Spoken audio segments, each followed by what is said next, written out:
കുന്നത്തുനാട് നിയോജക മണ്ഡലത്തിലെ നവകേരള സദസ്സിന് ആധ്യക്ഷം വഹിക്കുന്ന, നിരന്തരമായി ഈ നാടിൻ്റെ സമഗ്രമായ വികസനത്തിനു വേണ്ടി അതിൻ്റെ ഓരോ സൂക്ഷ്മാംശത്തിലും ശ്രദ്ധിച്ചുകൊണ്ട് ഇടപെടുന്ന പ്രിയങ്കരനായ MLA അഡ്വക്കേറ്റ് PV ശ്രീനിജൻ, ആദരണീയനായ സംസ്ഥാന സഹകരണ തുറമുഖ വകുപ്പ് മന്ത്രി ശ്രീ VN വാസവൻ, ഇവിടെ സന്നിഹിതരായിരിക്കുന്ന നവകേരള സദസ്സിൻ്റെ കൺവീനർ ഉൾപ്പെടെ പ്രിയപ്പെട്ടവരെ, സദസ്സിലുള്ള ആദരണീയരെ, പ്രിയപ്പെട്ട സഹോദരങ്ങളെ, പ്രിയപ്പെട്ട കുഞ്ഞുങ്ങളെ, എല്ലാവർക്കും പുതിയ വർഷത്തിൻ്റെ എല്ലാ നന്മകളും നേരുകയാണ്. നവകേരള സദസ്സ് 140ാമത് നിയോജക മണ്ഡലത്തിൽ സമ്മേളിക്കുകയാണ് ഇവിടെ കുന്നത്തുനാട്ടിൽ. നവംബർ മാസം 18-ാം തീയതിയാണ് കാസർഗോഡ് ജില്ലയുടെ വടക്കേ അറ്റത്ത് മഞ്ചേശ്വരത്ത് നിന്ന് നവകേരള സദസ്സ് ആരംഭിക്കുന്നത്. ഏതാണ്ട് ഈ സമയത്താണ് മഞ്ചേശ്വരത്തെ നവകേരള സദസ്സ് നടത്തപ്പെടുന്നത്. മഞ്ചേശ്വരത്തിൻ്റെ ചരിത്രത്തിൽ അതുവരെ ഒന്നിനും ഒരു പരിപാടിക്കും ഉണ്ടായിട്ടില്ലാത്ത വിധത്തിലുള്ള വലിയ ജനസഞ്ചയമാണ് അന്ന് മഞ്ചേശ്വരത്ത് എത്തിച്ചേർന്നത്.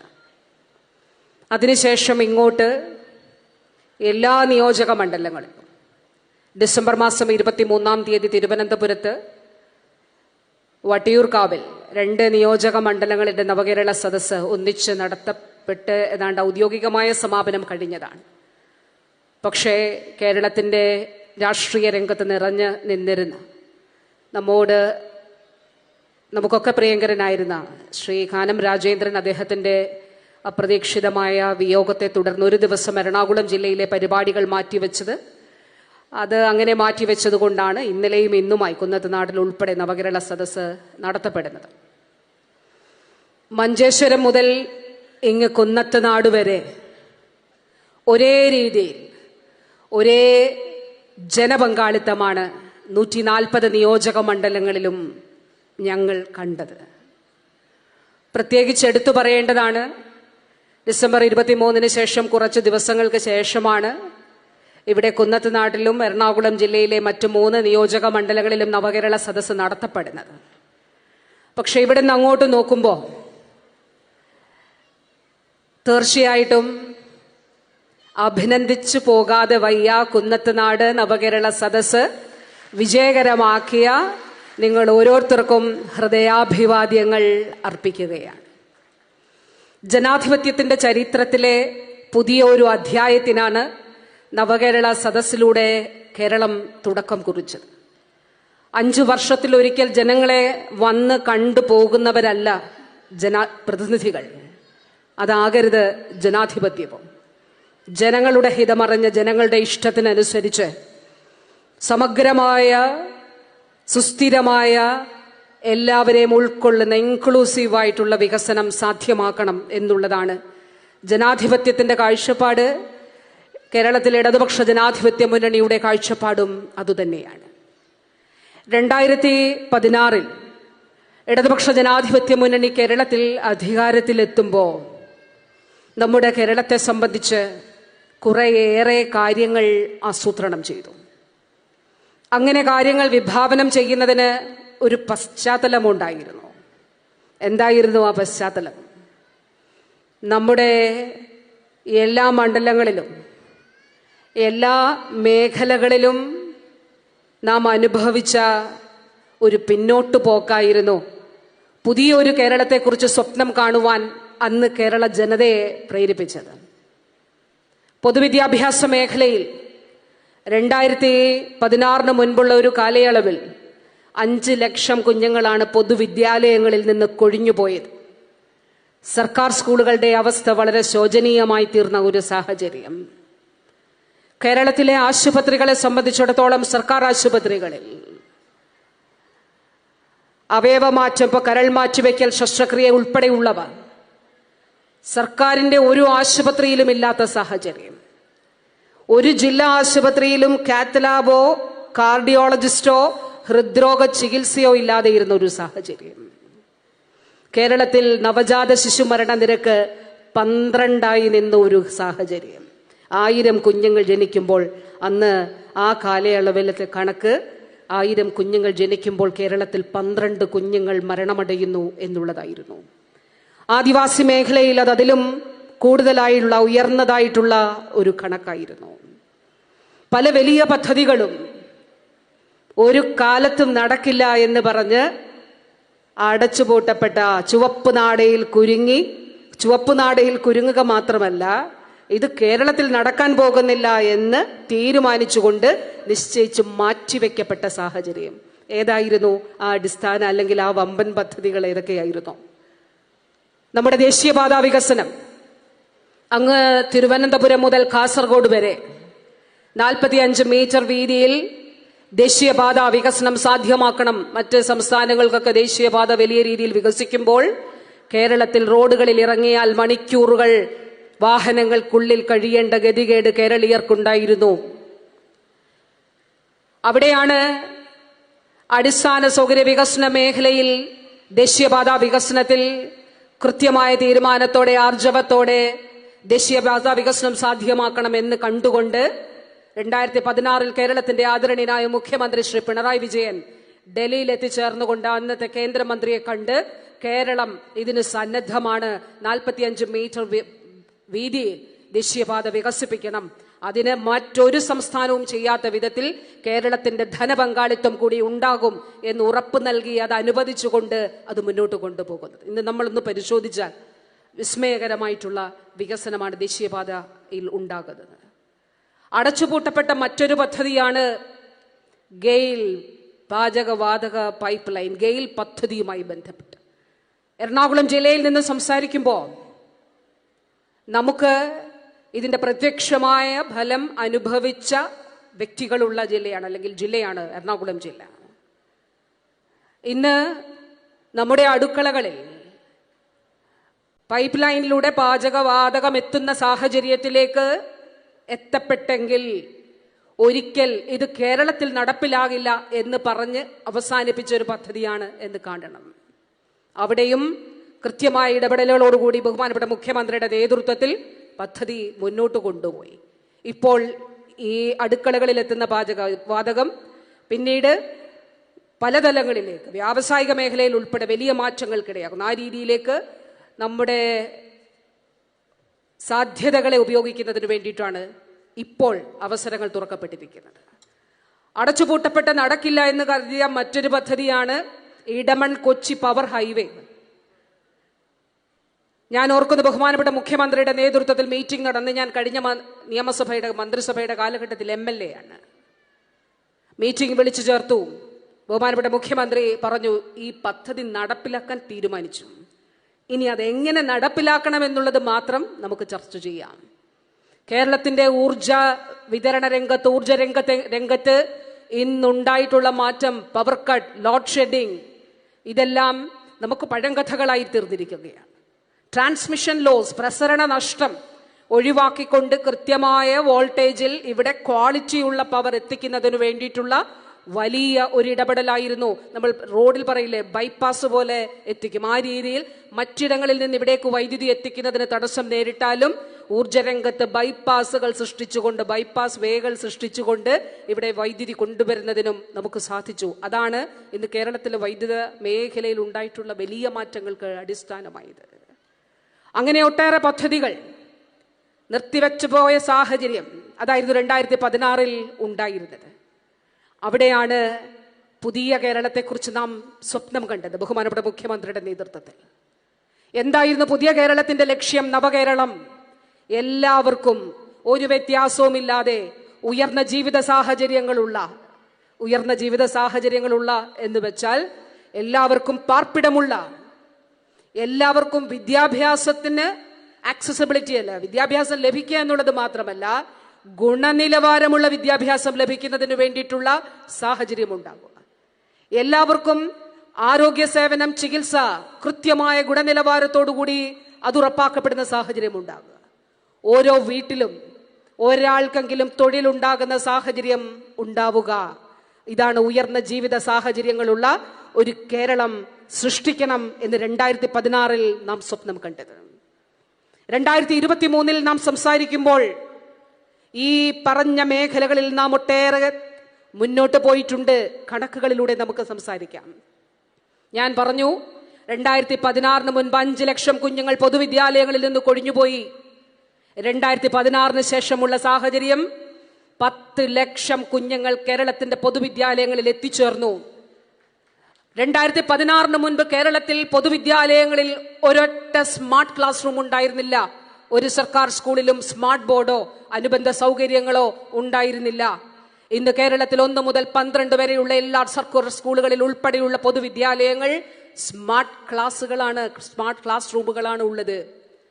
2016 മുൻപ് 12,000 കോടി രൂപയാണ് വിദ്യാഭ്യാസ മേഖലയിൽ ചെലവഴിച്ചതെങ്കിൽ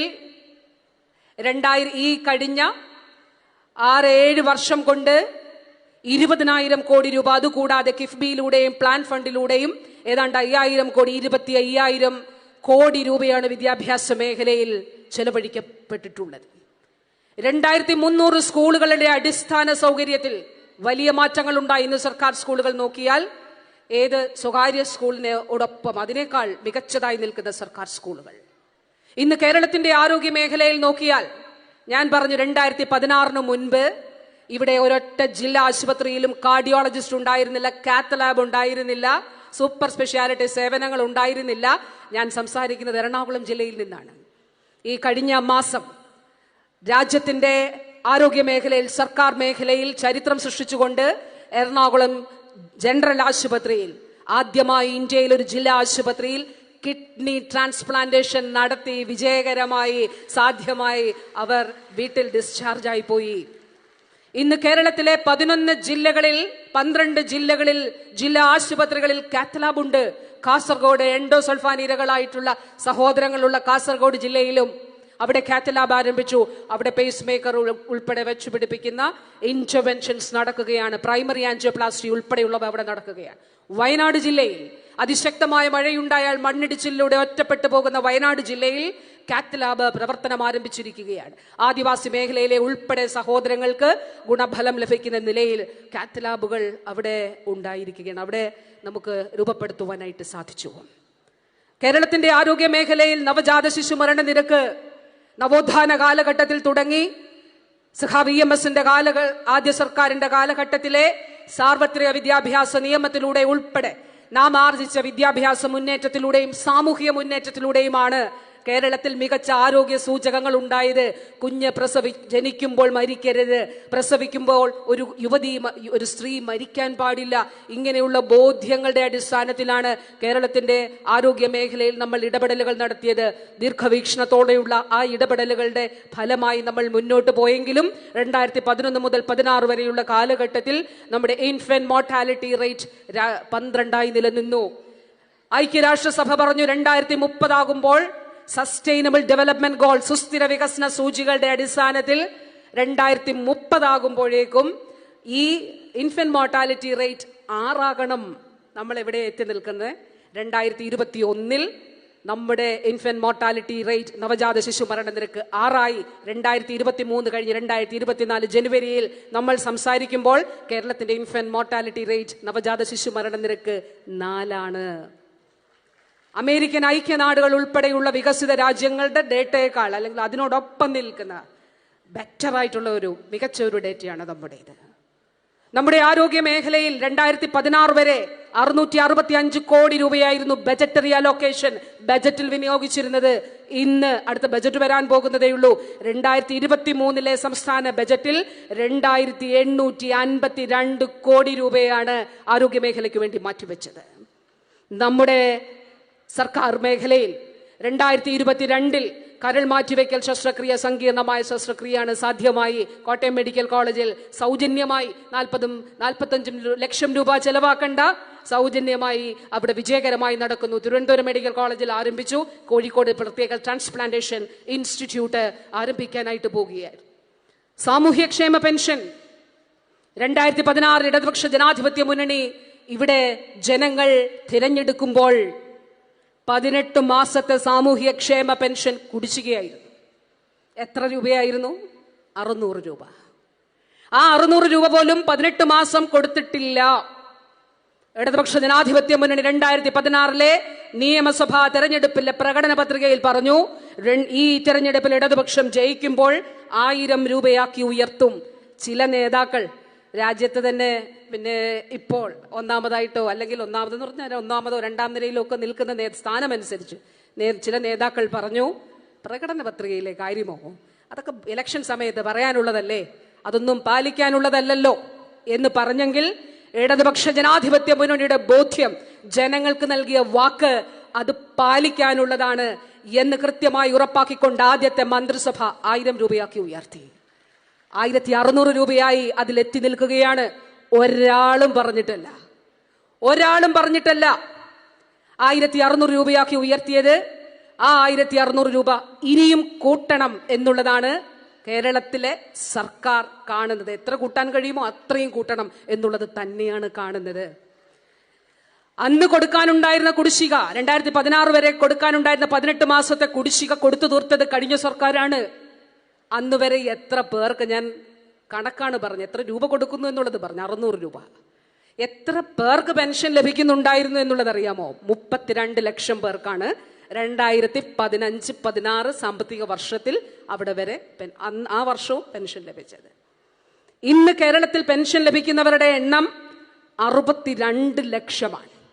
ഈ നവകേരള സദസ്സ് തുടങ്ങിയതിന് ശേഷം ഈ കാര്യങ്ങൾ ജനങ്ങളോട് ബഹുമാനപ്പെട്ട മുഖ്യമന്ത്രി ഉൾപ്പെടെ ഞങ്ങൾ സംസാരിക്കുമ്പോൾ അതിന്റെ ഫലമായി കേന്ദ്രത്തിന്റെ ധനകാര്യമന്ത്രി ശ്രീമതി നിർമ്മല സീതാരാമൻ ഇവിടെ എത്തി. അവരതിന് നിർബന്ധിതയായി. അതുകൊണ്ടാണല്ലോ നവകേരള സദസ്സിനെ ഇവിടുത്തെ പ്രതിപക്ഷവും ചില മാധ്യമങ്ങളും എതിർത്തത്. എന്തിനാണ് മുഖ്യമന്ത്രിയും മന്ത്രിമാരും ജനങ്ങളോട് സംസാരിക്കുന്നതിനെ, സംവേദിക്കുന്നതിനെ എതിർക്കുന്നത്? ഇതൊരു രാഷ്ട്രീയ പാർട്ടിയുടെ പരിപാടിയാണോ? അല്ല. ഇതൊരു മുന്നണിയുടെ പരിപാടിയാണോ? അല്ല. ഇത് സർക്കാരിന്റെ പരിപാടിയാണ്. എന്താണ് ഈ പരിപാടിയുടെ ലക്ഷ്യം? ഞാൻ തുടക്കത്തിൽ പറഞ്ഞതുപോലെ നേരിട്ട് ജനങ്ങളുമായി സംസാരിക്കുക. ഈ നവകേരള സദസ്സിന്റെ ഭാഗമായി നമ്മൾ പ്രഭാത യോഗങ്ങൾ നടത്തുമായിരുന്നു, ധാരാളമായി. ആ പ്രഭാത യോഗത്തിൽ എല്ലാ മേഖലകളിൽ നിന്നുമുള്ള ആളുകൾ എത്തുമായിരുന്നു. വിദ്യാർത്ഥികൾ, ഗോത്രവർഗ വിഭാഗത്തിൽപ്പെട്ടവർ, തൊഴിലാളികൾ, കർഷകർ, സ്ത്രീകൾ, സംരംഭകർ, വ്യവസായ സംരംഭകർ, അങ്ങനെ എല്ലാ മേഖലകളിലും, സ്പോർട്സ് താരങ്ങൾ, അങ്ങനെ എല്ലാ മേഖലകളിലും പെട്ട ആളുകൾ എത്തുമായിരുന്നു.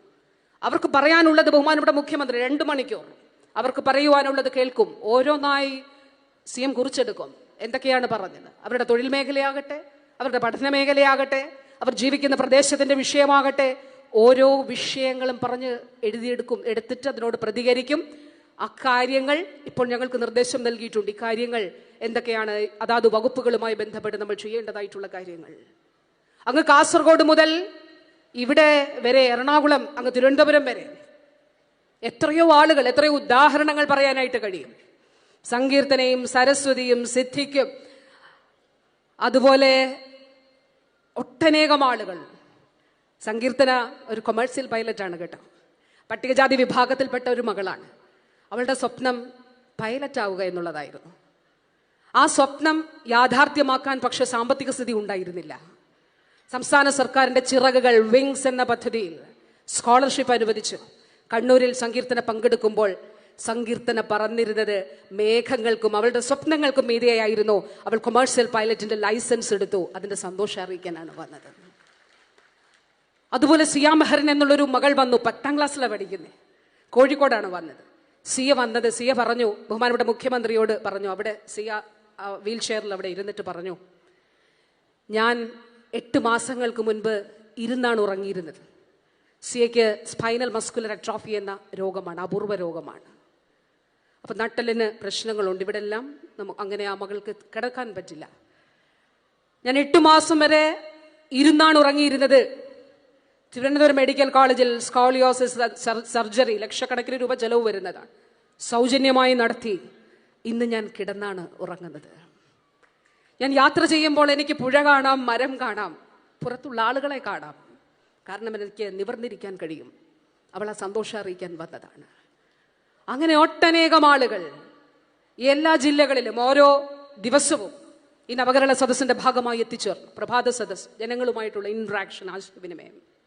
അതുപോലെ നവകേരള സദസ്സിന്റെ ഈ പൊതുവേദിയിൽ ഈ കാര്യങ്ങൾ എന്താണ്, എവിടെയാണ് നമ്മൾ എത്തി നിൽക്കുന്നത്, എവിടെ നിന്നാണ് നമ്മൾ തുടങ്ങിയത്, ഇപ്പോൾ എവിടെ എത്തി നിൽക്കുന്നു, ഇനി നമ്മൾ എവിടേക്ക് പോകുന്നു, ഇതാണ് നമ്മൾ ചർച്ച ചെയ്യുന്നത്. ഇതിൽ അതാത് മേഖലകളിലെ MLA-മാർ പങ്കെടുക്കണമെന്നുള്ളതാണ് ബഹുമാനപ്പെട്ട മുഖ്യമന്ത്രി ആവശ്യപ്പെട്ടത്. ഇവിടെ കുന്നത്തുനാടിന്റെ ബഹുമാനായ MLA അഡ്വക്കേറ്റ് ശ്രീനിജൻ പങ്കെടുക്കുന്നത് പോലെ എല്ലാ നിയോജക മണ്ഡലങ്ങളിലും അവിടുത്തെ MLA-മാർ പങ്കെടുക്കണം. UDF ബഹിഷ്കരിച്ചു, കോൺഗ്രസ് അതിൽ ശക്തമായ നിലപാടെടുത്തു. എന്തിനാണ് ആ നിലപാടെടുത്തത്? അതുകൊണ്ട് നിങ്ങൾക്ക് കിട്ടിയ ഫലം എന്താണ്? നിങ്ങൾ ബഹിഷ്കരിക്കാൻ പറഞ്ഞു, നിങ്ങളുടെ ആഹ്വാനത്തെ കേരളത്തിലെ ജനങ്ങൾ ബഹിഷ്കരിച്ചു. അതാണ് ഇവിടെ കാണുന്നത്. കുന്നത്ത് നാട്ടിലെ ഈ ജനസഞ്ചയവും അതിന്റെ തെളിവാണ്. ഞാൻ പറഞ്ഞത് പ്രതിപക്ഷവും മാധ്യമങ്ങളുമൊക്കെ, ചില മാധ്യമങ്ങളും എതിർത്തത് അതുകൊണ്ടാണ്. ഈ സത്യങ്ങൾ പുറത്തു വരുമല്ലോ, ഈ കാര്യങ്ങൾ ജനങ്ങൾ അറിയുമല്ലോ. കാരണം നുണകളുടെ വലിയ കോട്ടകളാണല്ലോ ചില മാധ്യമങ്ങൾ സൃഷ്ടിച്ചുകൊണ്ടിരിക്കുന്നത്. കോൺഗ്രസിനേക്കാൾ വലിയ പ്രവൃത്തി കോൺഗ്രസിന് വേണ്ടി എടുക്കുന്ന ചില മാധ്യമങ്ങളുണ്ട്. ഞങ്ങൾ ഇത് പറയാൻ നിർബന്ധിതരായതാണ്. അവരിവിടെ ഉണ്ടായിരുന്നെങ്കിൽ, അവരിതിൽ സഹകരിക്കുമായിരുന്നെങ്കിൽ തീർച്ചയായിട്ടും ഇക്കാര്യങ്ങൾ ഈ വേദിയിൽ സംസാരിക്കില്ല. അപ്പോ ആ നുണകളുടെ കോട്ടകൾ പൊളിഞ്ഞു വീണു. അതുകൊണ്ടാണ് നിർമ്മലാ സീതാരാമന് ഡൽഹിയിൽ നിന്ന് ഇവിടെ എത്തേണ്ടി വന്നത്. എന്നിട്ട് ഇവിടെ എത്തിയിട്ട് നിർമ്മലാ സീതാരാമൻ പറഞ്ഞു, എന്താ പറഞ്ഞ്, ഞങ്ങൾ കൊടുക്കുന്നുണ്ടല്ലോ, ഞങ്ങൾ പെൻഷൻ ഡയറക്റ്റ് ബെനിഫിഷ്യറി ട്രാൻസ്ഫർ നടത്തിയാൽ മതി. നെല്ല് സംഭരണത്തിന്റെ കാര്യത്തിൽ കേന്ദ്രം 62 ലക്ഷം പേർക്ക് കേരള സംസ്ഥാനം പെൻഷൻ നൽകുമ്പോൾ അതിന്റെ വിഹിതം, പെൻഷൻ വിഹിതം 200 രൂപയും 300 രൂപയും മാത്രമാണ് കേന്ദ്രം നൽകുന്നത്. അത് എത്ര പേർക്കാണെന്നറിയാമോ? 5 ലക്ഷം പേർക്കാണ് നൽകുന്നത്. 5 ലക്ഷം. ഈ 62 ലക്ഷം പേരിൽ 5 ലക്ഷം പേർക്ക് കേന്ദ്രത്തിന്റെ ഒരു വിഹിതം കിട്ടുന്നുണ്ട്. ആ വിഹിതം 200 രൂപയും 300 രൂപയും. 3 വർഷം തന്നില്ല. 3 വർഷം കേരളത്തിന് തന്നില്ല. എന്നിട്ട് കേന്ദ്ര ധനകാര്യ വകുപ്പ് മന്ത്രി പറയുകയാണ്, നിങ്ങൾ എന്തിനാണ് ഇത്ര കൂട്ടിക്കൊടുക്കുന്നത്? നിങ്ങളെ ഞങ്ങൾ നൽകുന്ന 200-ഉം 300-ഉം രൂപ കൊടുത്താൽ മതിയല്ലോ. വസ്തുതാവിരുദ്ധമായ കാര്യം ഇവിടെ വന്ന് പറഞ്ഞു. 3 വർഷം നമുക്ക് തരാതെ ഇരുന്ന ധനകാര്യമന്ത്രിയാണ്. നെല്ല് സംഭരണം ആരുടെ ഉത്തരവാദിത്തമാണ്?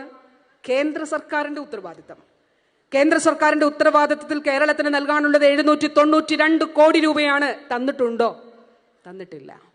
എന്നിട്ടാണ് ഇവിടെ വന്ന് പറഞ്ഞത് ഡയറക്റ്റ് ബെനിഫിഷ്യറി ട്രാൻസ്ഫറിലൂടെ കർഷകർക്ക് നൽകിയാൽ മതിയല്ലോ. ഇപ്പൊ കേന്ദ്രം ഇത് നൽകാൻ വൈകുന്നത് കൊണ്ട് കേരളം നമ്മളത് നൽകുന്നു എന്നുള്ളത് മാത്രമല്ല, കേന്ദ്രം നൽകുന്നതിനേക്കാൾ അധിക തുക നൽകിക്കൊണ്ട് രാജ്യത്ത് ഏറ്റവും കൂടുതൽ ഇൻസെന്റീവ് നൽകി കർഷകർക്ക് പണം കൊടുക്കുകയാണ്. നമ്മൾ കണ്ടു കുട്ടനാട്ടിൽ ഒരു കർഷകൻ, അത് അദ്ദേഹത്തിന്റെ വിയോഗത്തിൽ നമുക്കെല്ലാം ദുഃഖമുണ്ട്. പക്ഷെ ചില മാധ്യമങ്ങൾ എഴുതിയത് എന്താണ്? അങ്ങനെ അല്ല എന്നുള്ളത് വ്യക്തമായ ബോധ്യമുണ്ടായിട്ടും ഇത് കർഷക ആത്മഹത്യ എന്ന് വരുത്തി തീർക്കുന്നതിന് ശ്രമിച്ചു. അത് തെറ്റാണ് എന്നുള്ളത് തെളിഞ്ഞില്ലേ? ഡയറക്റ്റ് ബെനിഫിഷ്യറി ട്രാൻസ്ഫർ നടത്താൻ കേന്ദ്രം നടത്തിയാൽ പോരെ? എനിക്ക് നമ്മുടെ LPG സംബന്ധിച്ച് എന്താ കേന്ദ്രം പറഞ്ഞിരുന്നത്? സബ്സിഡി നൽകും, നമ്മുടെ അക്കൗണ്ടുകളിലേക്ക് കിട്ടുന്നുണ്ടോ? ആർക്കെങ്കിലും കിട്ടുന്നുണ്ടോ സബ്സിഡി? 2020 മെയ് മാസം മുതൽ കേന്ദ്രത്തിന്റെ സബ്സിഡി LPG-യിൽ കിട്ടുന്നില്ല. ഏതെങ്കിലും മാധ്യമങ്ങൾ ഇതിനെക്കുറിച്ച് മിണ്ടുന്നുണ്ടോ? എന്തുകൊണ്ട് സബ്സിഡി കിട്ടുന്നില്ല എന്നുള്ളത് ചോദിക്കുന്നുണ്ടോ? ചോദിക്കുന്നില്ല. ഇതാണ് നമ്മൾ കാണേണ്ടതായിട്ടുള്ളത്. വളരെ പ്രധാനപ്പെട്ട ഒരു സാഹചര്യത്തിലൂടെ നാം കടന്നു പോവുകയാണ്. ഞാൻ പറഞ്ഞു വന്നതിന്റെ ചില കാര്യങ്ങൾ കൂടി പറയാൻ ആഗ്രഹിക്കുകയാണ്. വിദ്യാഭ്യാസ മേഖലയിൽ വലിയ രീതിയിൽ നമ്മൾ മുന്നോട്ട് പോയി. ആരോഗ്യ മേഖലയിൽ അടിസ്ഥാന സൗകര്യം, ദേശീയപാതയുടെ കാര്യം മാത്രമേ പറഞ്ഞുള്ളൂ. 2 ഹൈവേകൾ അപ്പുറത്തും ഇപ്പുറത്തുമുണ്ട്. ഒന്ന് തീരദേശ ഹൈവേ, മറ്റേത് മലയോര ഹൈവേ. നമ്മളൊന്ന് സഞ്ചരിക്കണം. മലയോര ഹൈവേ കൂടെ ഉള്ള സഞ്ചാരം, അതുപോലെ തീരദേശ ഹൈവേ ചില റീച്ചുകൾ പൂർത്തിയായിട്ടുണ്ട്. കിഫ്ബിയിലൂടെ 25 വർഷം കൊണ്ട് കേരളത്തിൽ ചെയ്യേണ്ട കാര്യങ്ങൾ ചുരുങ്ങിയ കാലയളവിൽ സാധ്യമാക്കുന്നതിന് വേണ്ടി, പുതിയ കേരളത്തെ സൃഷ്ടിക്കുന്നതിന് വേണ്ടി കേരളം ആവിഷ്കരിച്ചതാണ് കിഫ്ബി. കിഫ്ബിയിലൂടെ കോടിക്കണക്കിന് രൂപ ആരോഗ്യ മേഖലയ്ക്ക് തന്നിട്ടുണ്ട്. 8300 കോടി രൂപ. അതുകൊണ്ടാണ് എറണാകുളം ജനറൽ ആശുപത്രിയിലെ ഉൾപ്പെടെ പുതിയ കെട്ടിടം നമ്മൾ നിർമ്മിച്ചത്. എറണാകുളത്ത് മെഡിക്കൽ കോളേജിൽ പുതിയ കെട്ടിടം വരുന്നത്, അവിടെ CCRC കൊച്ചിൻ ക്യാൻസർ സെന്ററിൽ പുതിയ കെട്ടിടം വരുന്നത്, അങ്ങനെ എല്ലാ കാര്യങ്ങളും ചെയ്യുന്നത് കിഫ്ബിയിലൂടെയാണ്. അതോടൊപ്പം തന്നെ മറ്റു മേഖലകളിൽ, അടിസ്ഥാന സൗകര്യ വികസന മേഖലയിൽ ഉണ്ടായത് കിഫ്ബിയിലൂടെയുള്ള മുതൽ മുടക്കാണ്.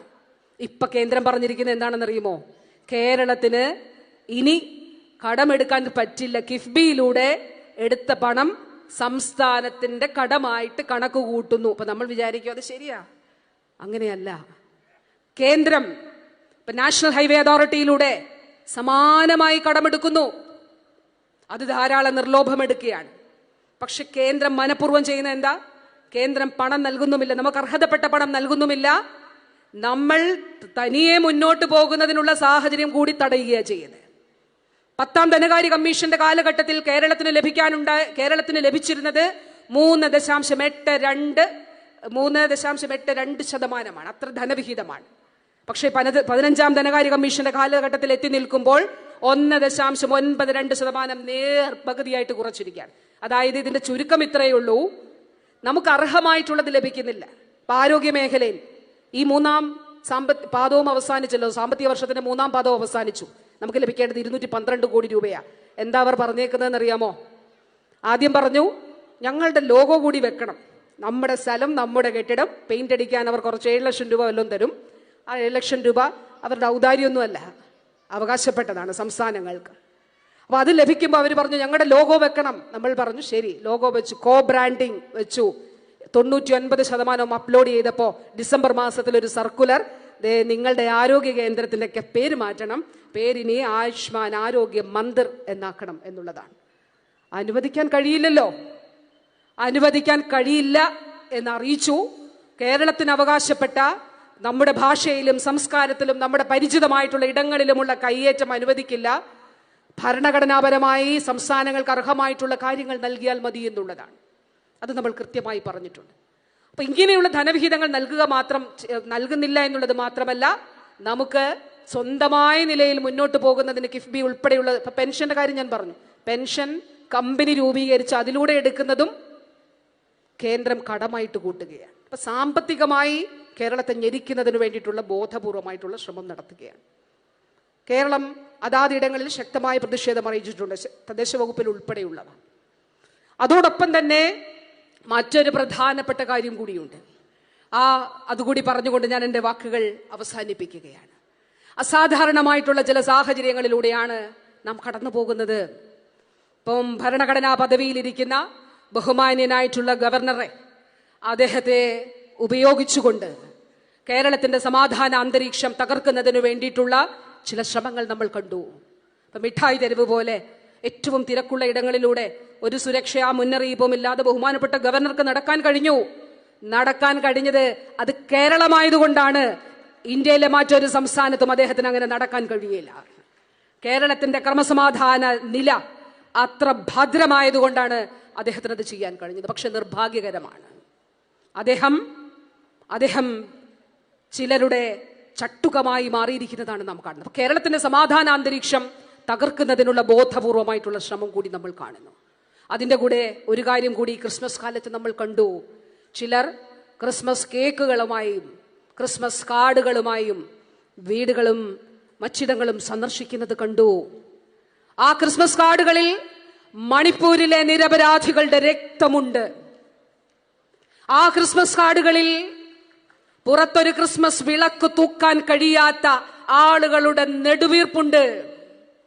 എന്താണ് ബഹുമാനപ്പെട്ട പ്രധാനമന്ത്രി അങ്ങ് മൗനമായിരിക്കുന്നത്?